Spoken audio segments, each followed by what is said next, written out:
ए जी लोनवा राहुल मेंशन हो गई बा कागज आ गई लोनवा की। तो एगो बात पूछे के रहल ओकरा से। पूछे इतना बरिस रहा उम्र भइल कागजवा में लिखे के रहल। इहे पूछे करल 22 बरिस होता। देखी कागज पत्र के बात बा तो सही सही बताएम त कागज पत्र में कोनो गड़बड़ ना होई। वैसे कहता थी कि सही सही बता दी। अच्छा ई बात बा, एगो काम करी 26 बरिस लिख दे।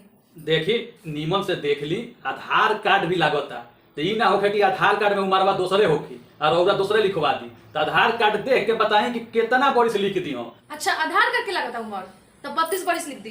देखिए हम तो ये कहे कि आधार कार्ड और वोटर कार्ड दोनों का मिलान होला तो वोटरों कार्डवा देख ली। ये से कहता नहीं कि एक बेर अपन एक्चुअल उम्र बताइए दी कि फिर हमारा काट कुट करे के ना पड़े।